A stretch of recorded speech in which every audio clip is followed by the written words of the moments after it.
नमस्कार दोस्तों, मैं आप सबका स्वागत करता हूं आपके अपने YouTube चैनल पर जिसका नाम है बेस्ट हिंदी स्टोरी टेलर। और मैं आज आप लोगों के लिए एक बेहतरीन हॉरर कहानी लेकर आया हूं जिसका नाम है धोला कपड़िया दोपहर का साया। तो आइए शुरू करते हैं। पंजाब और हरियाणा की सीमा पर बसा एक छोटा सा गांव नरसिंहपुर। यहाँ के लोग दिन के समय खेतों में काम करते थे, लेकिन दोपहर के समय जब सूरज सिर पर होता तो खेत खाली हो जाते। लोग कहते थे कि इस समय एक रहस्यमयी व्यक्ति आता है जिसे वे धोला कपड़िया कहते थे। धोला कपड़िया एक लंबा चौड़ा आदमी था जो सफ़ेद कपड़े पहन के रखता था। उसकी आंखों में एक अजीब सी चमक थी और उसकी आवाज़ में एक खिंचाव। वह खेतों में अकेले घूमते लोगों से मदद मांगता और जैसे ही कोई उसकी मदद के लिए आगे बढ़ता वह अचानक गायब हो जाता। साल 2003, मई की तपती दोपहर। गांव में सब कुछ सामान्य चल रहा था। सूरज सिर पर था, गर्म हवाएं खेतों से रेत उड़ाकर गांव में घुमा रही थी। लोग अपने अपने घरों में चौपाल, छप्पर या खाट के नीचे छांव में आराम कर रहे थे। उसी समय गांव में एक अजनबी आया। नाम था नीरज वशिष्ठ। वह एक पत्रकार था जो उत्तर भारत की लोक कथाओं और डरावनी कहानियों की तह तक जाकर सच्चाई खोजता था। उसे नरसिंहपुर के बारे में जानकारी मिली थी कि यहाँ दिन में भूत दिखाई देता है। यह बात उसने कभी नहीं सुनी थी। भूत तो रात के होते हैं, दिन में नहीं। लेकिन गांव के बुजुर्गों ने साफ कहा था, धूप में काम मत करना, नहीं तो वो मिल जाएगा। नीरज को यह एक लोक कथा ही लगी।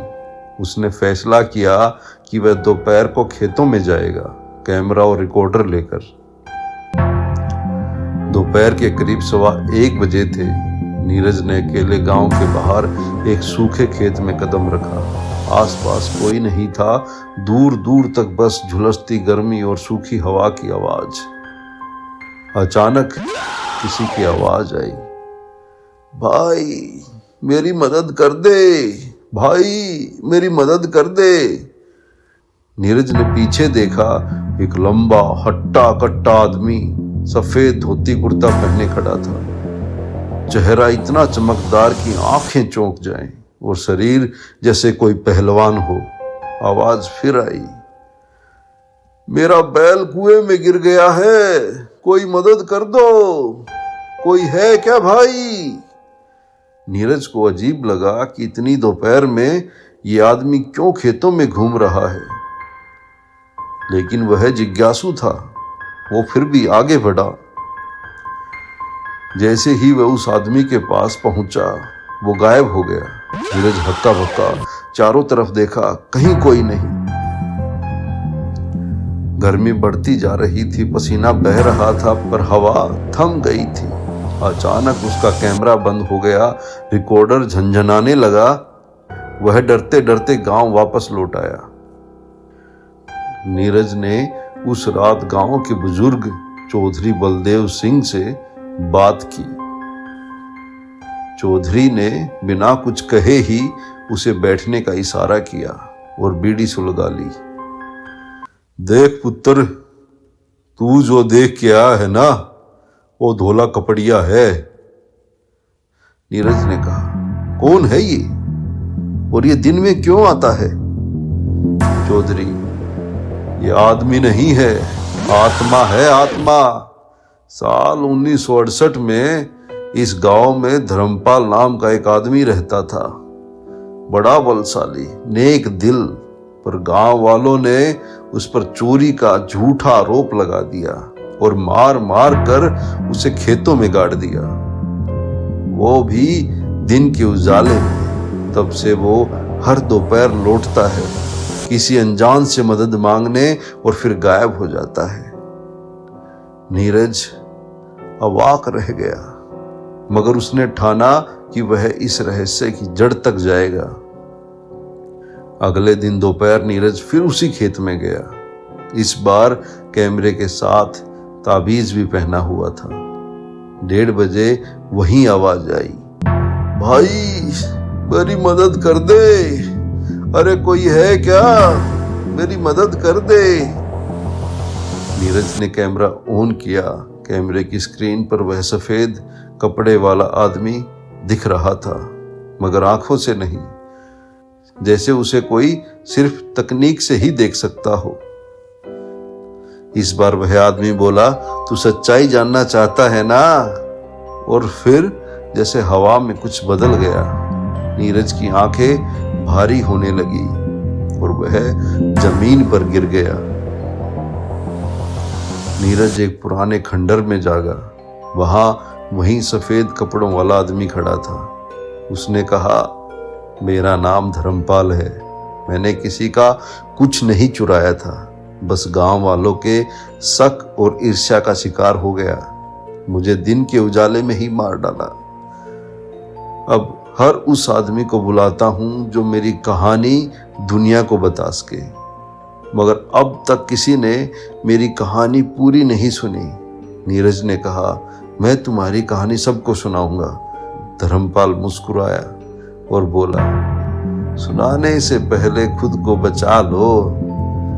अचानक सब कुछ काला हो गया।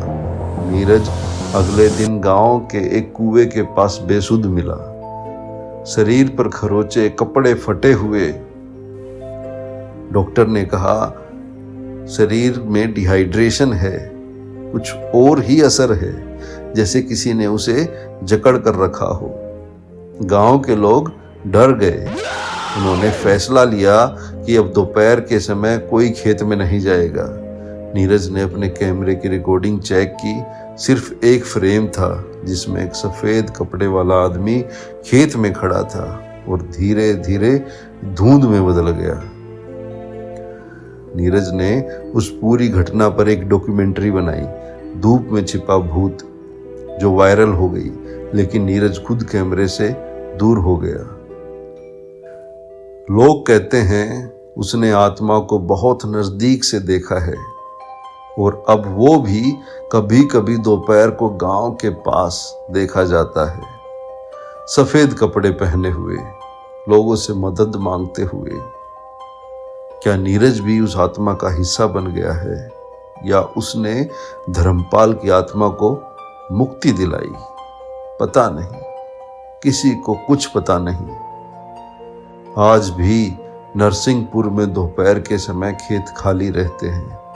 बच्चों को सख्त मना है बाहर खेलने को।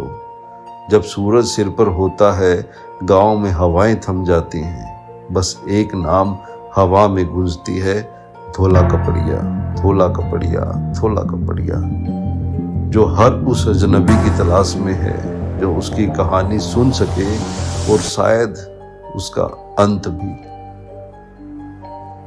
तो बताइएगा दोस्तों, आपको मेरी कहानी कैसी लगी? कोई सुझाव है तो कृपया करके सुझाव दीजिएगा, लाइक कीजिएगा, शेयर कीजिएगा, बेल आइकन दबाइएगा और सबसे ज़रूरी चीज़ सब्सक्राइब कीजिएगा। धन्यवाद।